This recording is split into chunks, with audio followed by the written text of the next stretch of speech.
It is a process that sometimes it can be frustrating because things slow down, but it is working towards an end goal, and it's really interesting. Some of the trades, you've got to get one trade in before another, or so it's a real process of one, a step-by-step process. So that's where the builders have quite an intricate job. If something falls out of place, then it's realigning everything. And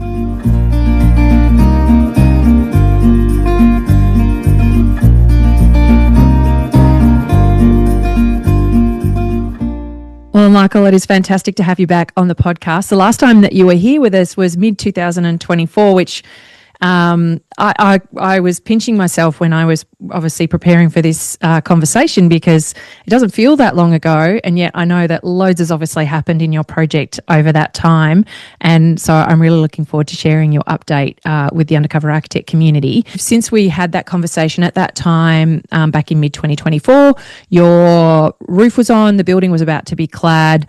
The work to your separate workshop that you were building hadn't started yet.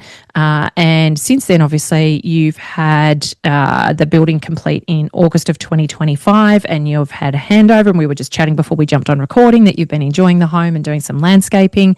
So we've got, lots and lots to share. Can you just remind people before we dive in about the home that you're building and what your priorities were for it?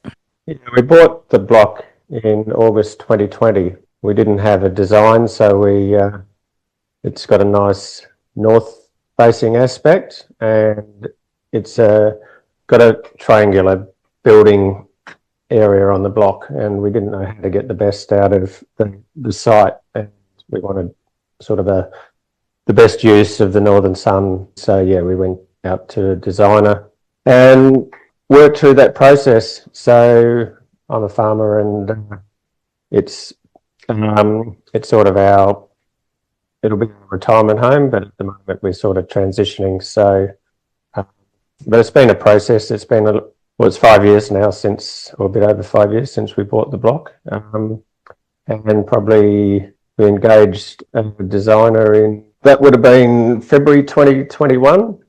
And the design process was relatively long. There was escalations through COVID in price. Initial costings were quite well above expectations. And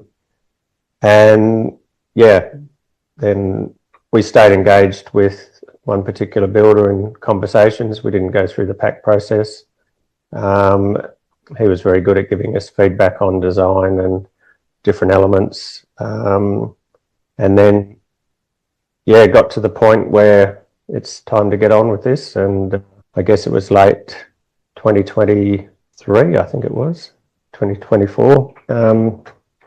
And then, yeah, started the process. So it was around about 18 months overall, little over 18 months from when the actual site preparation started. We probably engaged in the process for that last quarter of 2024. So, yeah.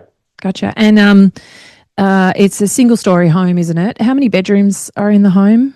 There's 3 bedrooms. Yep. So it's a pavilion-style home. We've got living area, laundry and garage on the west side. Then we've got the master bedroom and the other 2 bedrooms. So 2 bathrooms, and there's a powder room. And it's a really beautifully designed home in terms of the maximisation of the site and the glorious views that you've got and that indoor-outdoor connection. I know that designing for the orientation and other sustainability goals have been a really big part of the design and the construction material selections and those kinds of things. So I'm looking forward to diving into some of the details about that, because obviously there's been some things that have been happening through the construction process that you've been really careful and intentional about ensuring that you continue to incorporate into the home. And sharing photographs along the way, it's just been great to see how it's been unfolding and and to see all of your work and your preparation and all of the effort and energy that you've put into the process really coming to fruition in the home in the way that it's been created. So now you mentioned obviously that this is your retirement home and you're transitioning away from being, obviously running a working property. You reached handover in August of 2025. So how much time have you been spending at the home, and how does it actually feel to be in the home after all of this time?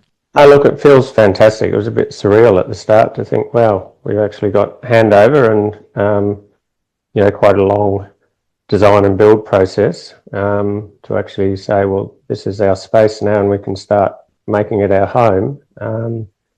Yeah, that was fantastic. My wife sort of spent a fair bit of time down there, and she spent a lot of time packing up what she was, going to take down there. And we've pretty much, she moved in and just gradually got a feel for the place and what she wanted, where, didn't just rush in and do that sort of thing. And she's slowly pulled it together, which has been great. We've still got a bit of work to do there. And the builder did say he'd hang the paintings and that sort of thing, get his guys to do that. And I think he'd done a great job getting the place, a nice quality job. And so they're actually coming tomorrow. He had a couple of handovers he wanted to get done prior to his Christmas break. So he's coming tomorrow to with a couple of trades to sort that out. And there's a couple of things that happened after as well. There was some security doors that went on that was actually happened just prior to the Christmas break as well. So I think there's still a couple of door handles and things to go on, a couple of the big sliding doors that the glazier was holding off on, just to make sure the clearances were right and that sort of thing. And I know that landscaping for spring was a big priority for you. How did you kind of factor that in terms of that handover and then getting work done on that? Because have you done a lot of that yourself, or have you had people in to help with the landscaping? How's that worked? We've pretty much done it ourselves. So we've got about 100 square metres of lawn on the western side. The thoughts were that that'd be a nice cool spot, bit of greenery and that sort of thing. So we had the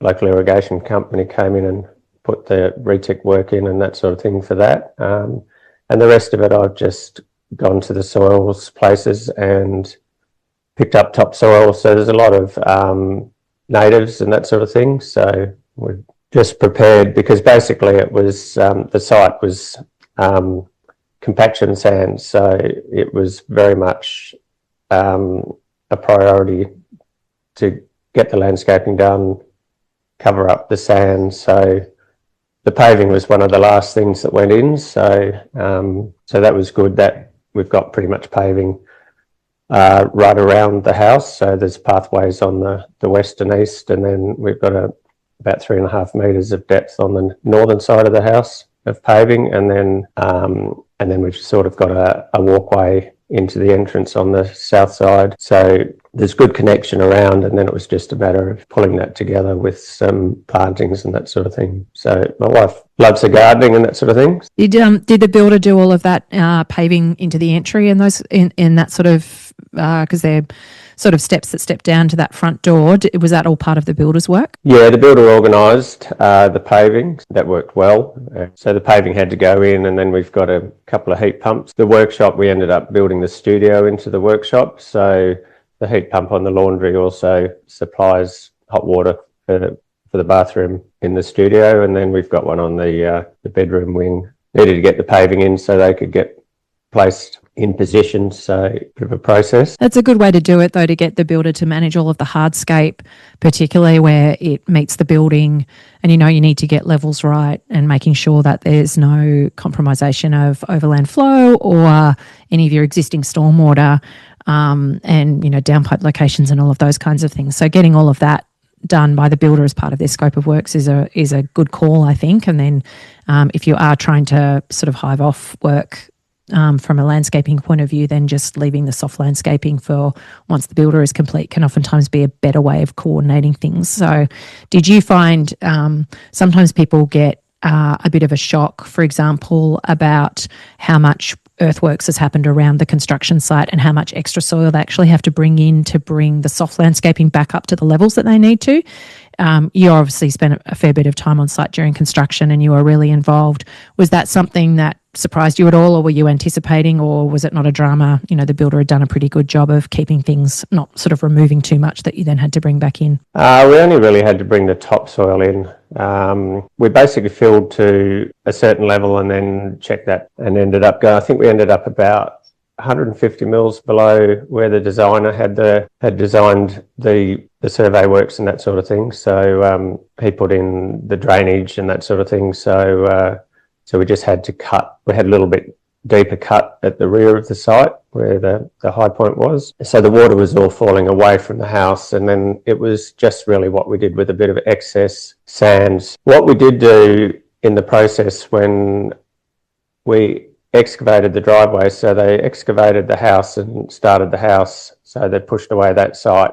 They didn't finalise the driveway, so they were just driving in on the natural height of the land, and then when it got to building the workshop, there was that point where they needed to then cut in the driveway, so that had to drop in. So there's probably around about a metre bank along the back wall, and there was a bit of stone and that sort of thing in there. So what we did, we actually built a level area to the east side of the house, so that connects on. So we put a lot of that into the east side, and then we brought in a little bit of a bit of chicken manure soil and that sort of thing, and that got spread around, and so we've got a flat lawn there. So we were sort of working through that at the time. Being a sloping block, it made sense, rather than take a significant amount of soil off the site, that we pushed that over, and then we've just kept some of the bigger stones. We've got a fairly big pile of stone that we will use to sheet the cut on the back wall, but that's a bit of a process. It's just a sort of a gravel rock, which is good for, so we'll just have a sloping stone wall along the back there. That's we fantastic. did actually, my wife, the builder had recommended a landscape designer right at the start, but he sort of only introduced her into the process partway through. So I suppose that was it must have been after lockup, and she sort of did a reasonably detailed design on plantings and introduced some ideas, and so we've modified that. She also introduced a few ideas of shadings for the house, that sort of thing. My wife had given her a few Pinterest photos to use and that sort of thing, just images, and so we sort of use that as a base to work off. So we've used a few ideas, like at the entrance, instead of just having solid pavers, we've got like stepping stone pavers and a bit of stone in between and a few things like that.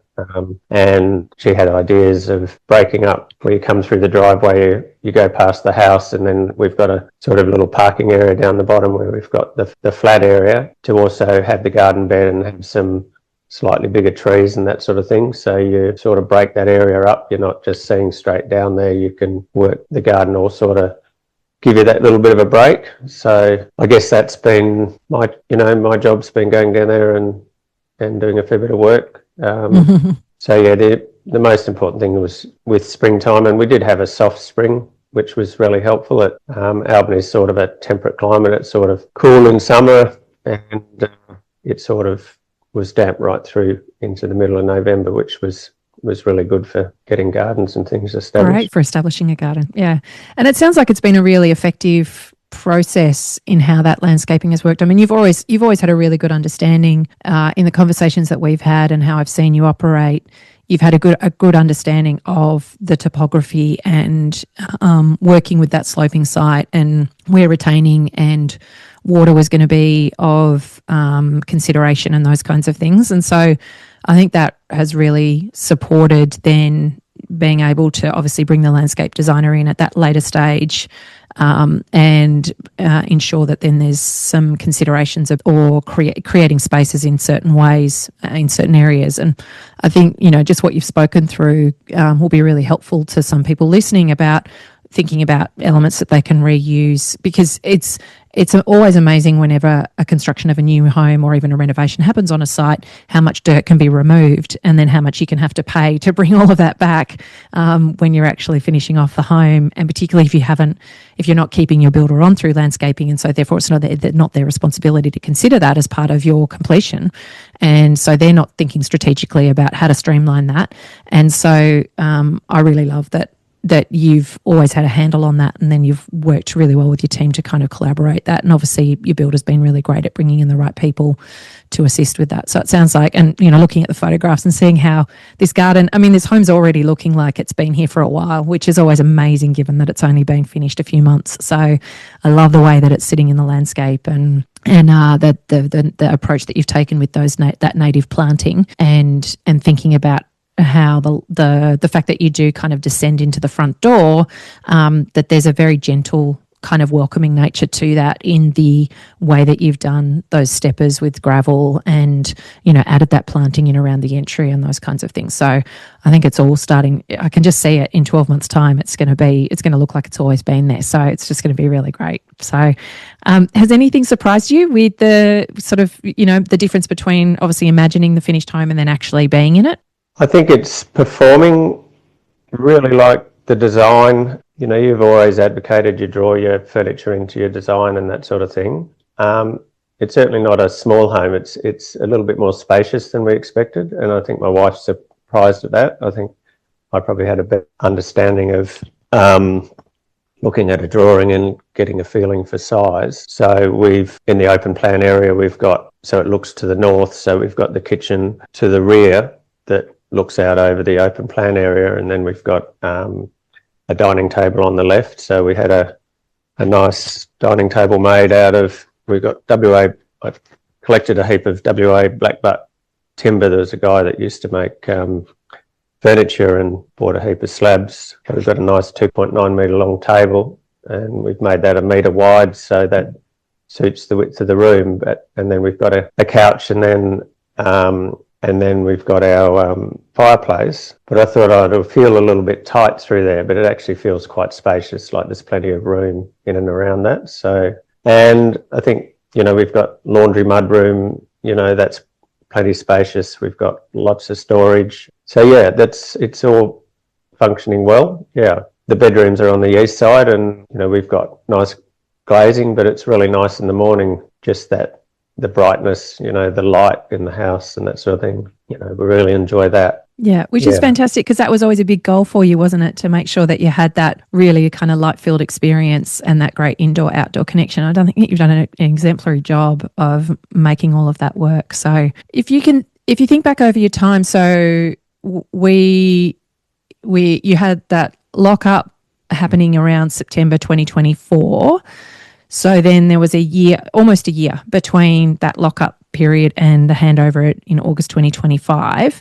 And you had the workshop being built in parallel. Can you just talk through us a bit in terms of how construction unfolded? And if it's tricky to kind of obviously think about that over that time frame, maybe just talking through sort of what parts of the project felt smooth and went sort of, seemed to just happen without much input required versus ones that might have needed more of your attention and involvement, or where things particularly slowed down through that construction phase. If you can just have a chat through sort of what happened over that period of time, that would be really awesome, I think. Yeah, all the framing stage went very smoothly.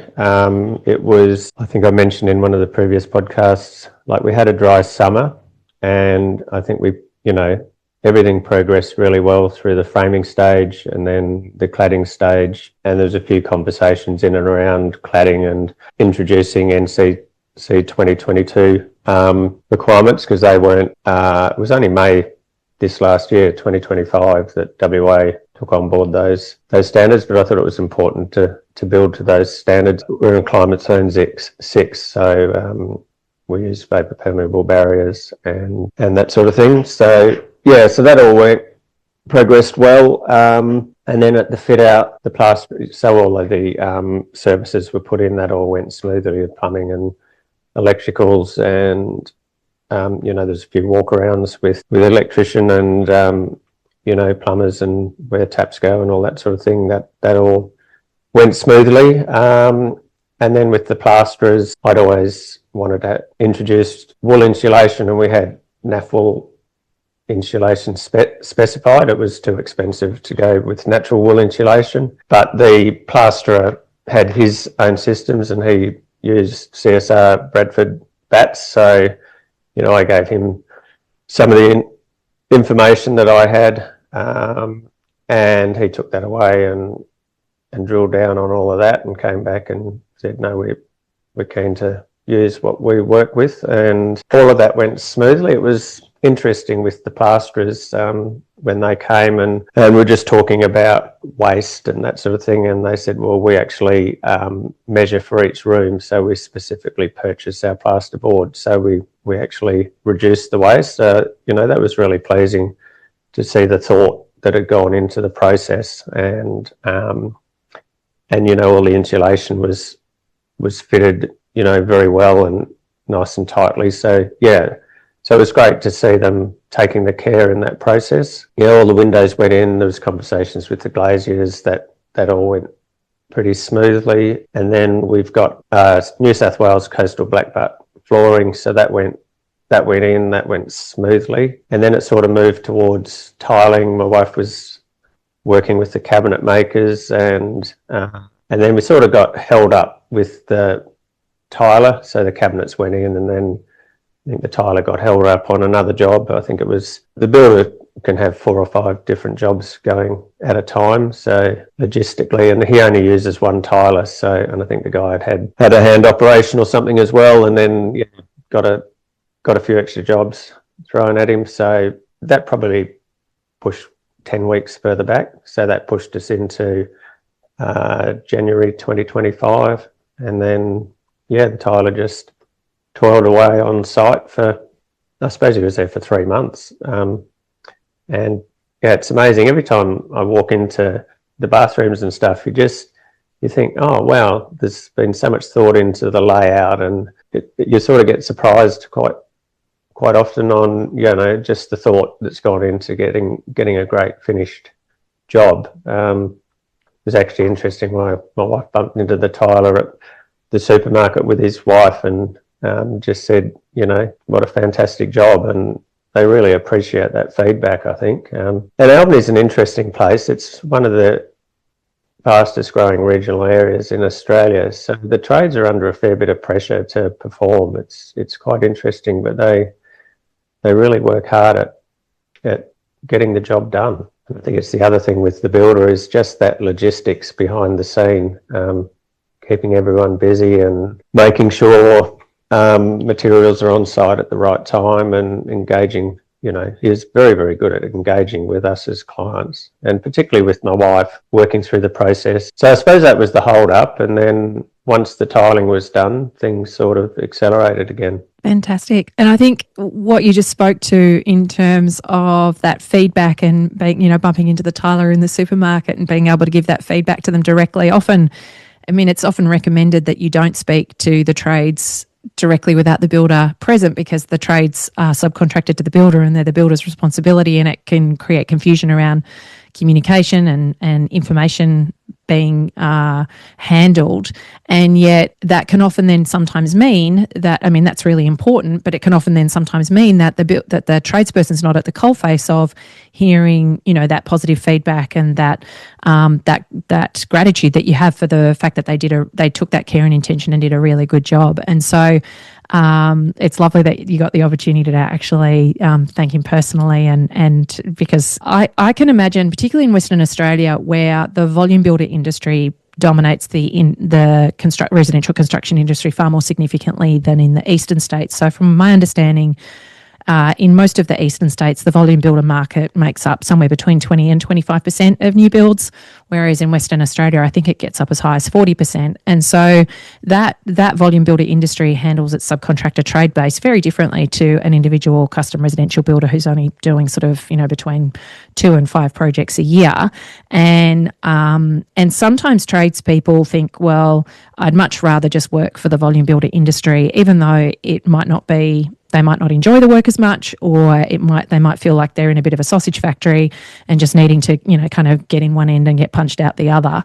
For some trades who want to ensure that they have, continuing work on a regular basis, that's the kind of thing that they choose.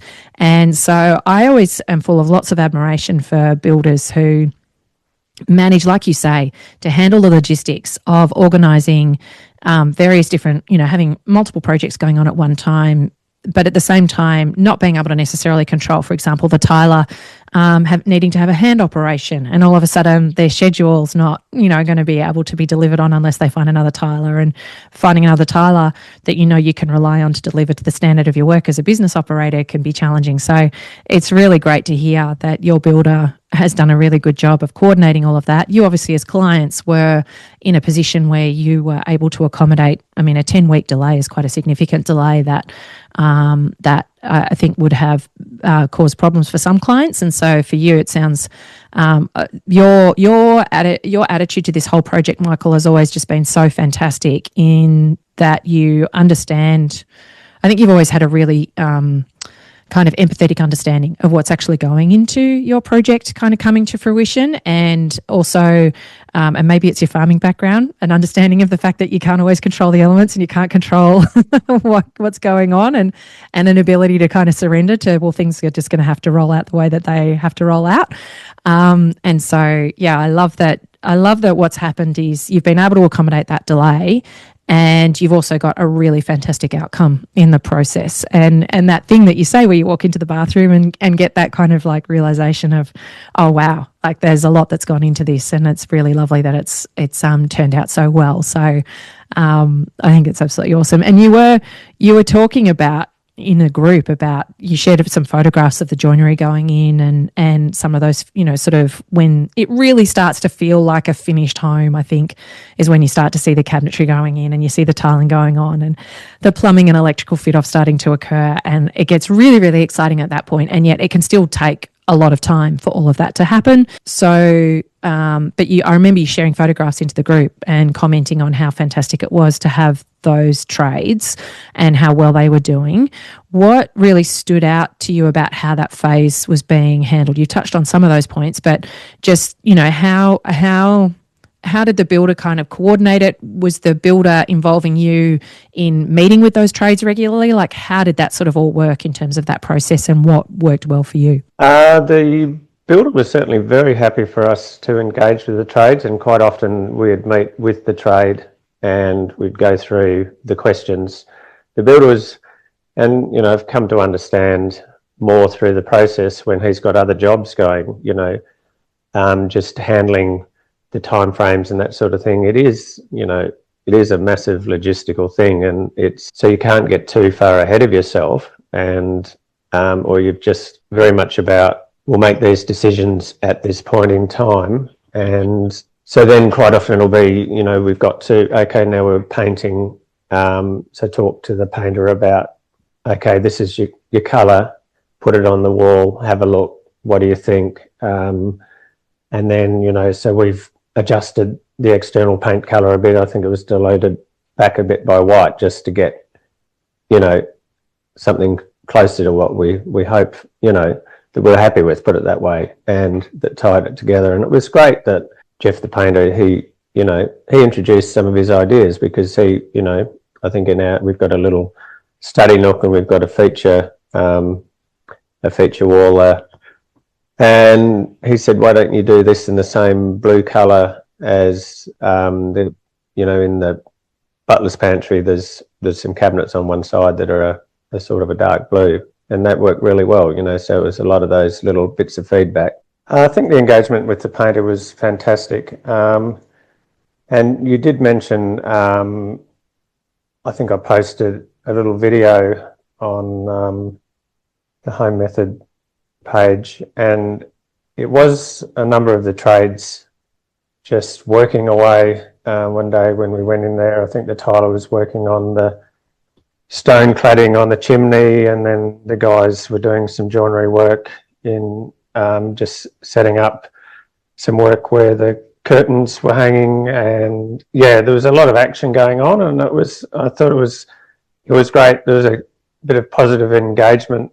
I think, you know, it is a process that sometimes it can be frustrating because things slow down, but you know, it is working towards an end goal, and it's really interesting. You know, some of the trades, you've got to get one trade in before another, or, you know, so it's a real process of one, you know, a step-by-step process. So that's where the builders have, you know, quite an intricate job. If something falls out of place, then, you know, it's realigning everything, and I think it was pretty much worked really well with a lot of the trades through the process. And there's probably one thing that maybe we didn't get quite right. There's just a couple of things with the lighting, and we put a fair bit of time in with the designer on doing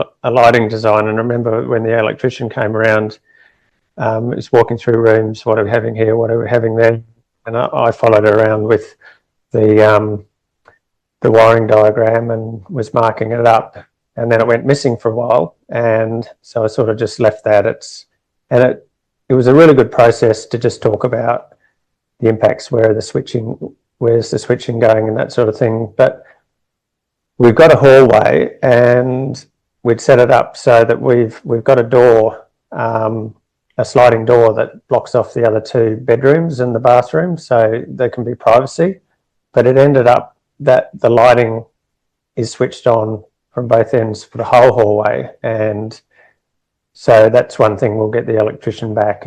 We've spoken about it, but that should be an easy fix, just to switch, you know, the bedroom section off from the main hallway. So there's just a few little minor things like that happen along the way, and possibly in the bedrooms. I think we didn't end up putting fans in there, but I think it would have been good to just have some fans in there. We may do that down the track. They're just a couple of little things that, until you actually live in the home, you don't really quite understand. And probably in the kitchen, down in the butler's area, I know in the morning when you walk in to make, you know, put the kettle on or something like that, sometimes you don't want a bright light, and we've got a nice light over the island, just a nice dull light, and then we've got the brighter lights. And I think just, you know, we might just put in a couple of dimmable lights down the other end. So it's just a couple of little minor things like that. And then I guess the trades, it got to that stage, I think the builder said, oh, well, I've got the floor sander booked for the middle of July. So he said that's really pivotal around, you know, getting finished. If for some reason you have to push him back, then that might be another 6 weeks before we can get him back. So we sort of had my wife's birthday's in the middle of August, so that was a bit of a date, and I think he delivered just after that, which was pretty good. But it was actually interesting watching the builder. It was very much now like, we've got to slow down. These are the decisions that are made. We need to get the trades in. We need to get that all finished. So he was very much about the process, and it was quite interesting.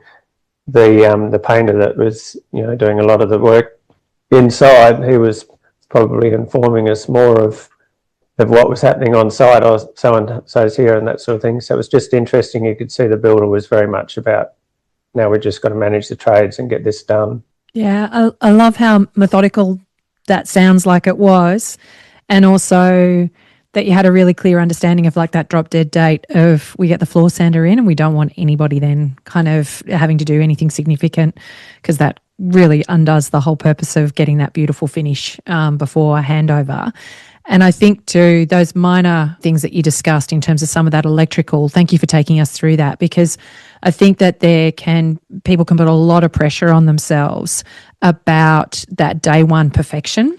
And there's just some things that you just can't, for all of the kind of preparation and investigation and help that you get, there's often, just one or two things that you just can't, you have to actually give space to potentially need to pick up once you've lived in the home and had an experience of it, because you can either, I suppose, go ahead and, you could have potentially kind of over designed it and added all of these things just in case, which a lot of people do. But I think you're much better served by giving yourself a little bit of space to go, okay, well, if we know that, say we need to get the electrician back, how hard is it going to be to get the wiring to that point? And how hard is it going to be to add, that thing in later? And I find that when people take the approach of, well, we would just want to have scope to know that we can make these amendments after we move in if we need to, then it can often give you a lot more flexibility, and not that getting it all right from day one occupation doesn't feel so stressful and pressured. So, and I think, there's the things that you've talked about are so minor in the grand scheme of things. When you think about all of the moving parts and components and materials and products and people that you brought together in this new home, I love that that's kind of, that's been that is the sort of sum total of kind of the things that you think you possibly could have done differently, if you had your time over. So it's really tremendous, Michael. And I think it's a testament to how intentional you've been and how involved you've been in this project. And I hear you talking, and I remember meeting you at the very beginning of all of this, and you speak like a veteran now who's, kind of really navigated multiple projects rather than just your own. So you have a comfort and a confidence with the way that you're talking about, things like the vapor permeable membranes and getting that detailing right, and, dealing with the trades and seeing that coordination of work. And it's just a testament to the way that you've upskilled yourself through this process. So I think it's really, really fantastic. And I know that feeling of when you walk on site and you see all of the people work on site at the same time working together, and that lovely kind of vibe that you can get. And it may sound a bit woo-woo, but I really feel like that does go into the energy of the home, from a longer term. When there's people that are enjoying what they're doing, they're working together well, you've got a builder that's coordinating things well, and has used trades for a period of time, that are used to sort of seeing each other on those projects and that kind of stuff. All of that to me really does get embedded in the home from a long-term point of view. So I love that has been your experience as well.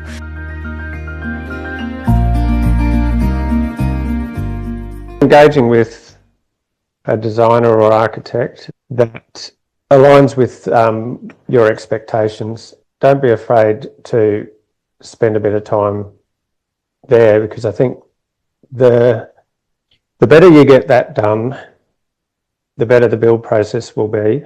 And I think the builder did say to us one stage, and we were lucky that we had time to design and build these. He said, I remember taking some drawings to him and saying, let's get moving on this bit. And he said, sometimes it's good just to put the drawings in the bottom drawer for a while and pull them out and then have another look. And I thought that really does, you've got what's in your mind right now, but then you put it aside and come back to it, and you'll have a different perspective on what you're looking at.